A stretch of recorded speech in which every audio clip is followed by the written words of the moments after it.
Spoiler, the entire film can be squeezed into a 10-minute video. By comparison, Stallone's The Expendables is an Oscar-worthy film for its depth. Former killer Beekeeper settled next to a woman of retirement age. A woman was robbed by phone scammers, which is why she shot herself, the only right decision, considering that her daughter is an FBI agent.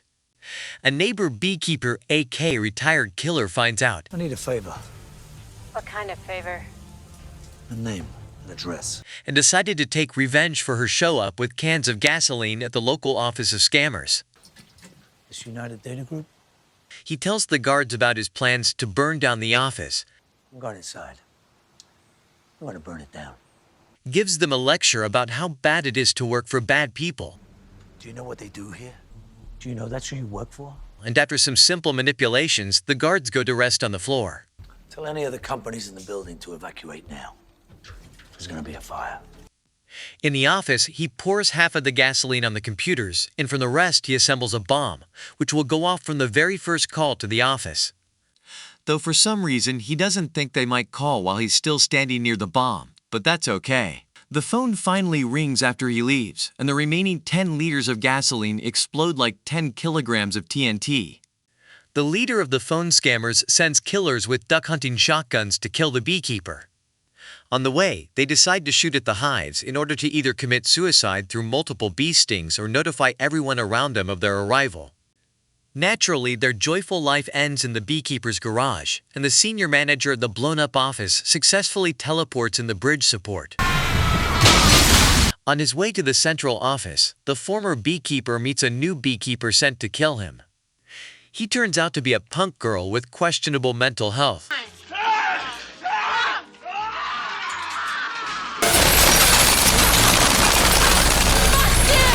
Who do you think is stronger than a minigun or a jar of honey?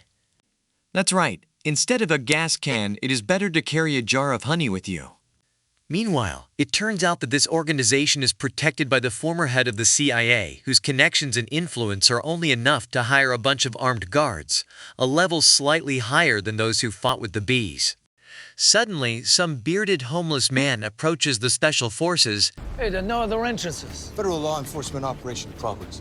Move along. And gives them a lecture on how to storm a building, after which he decides to punish them for not taking notes. According to the already worked out scheme, he deals with everyone in the central office, and then finds out that the son of the US president is in charge of everything. I told you they were untouchable. Nobody's untouchable.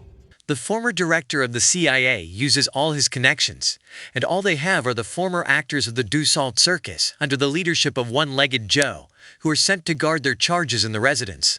No, not these guys. Here they are.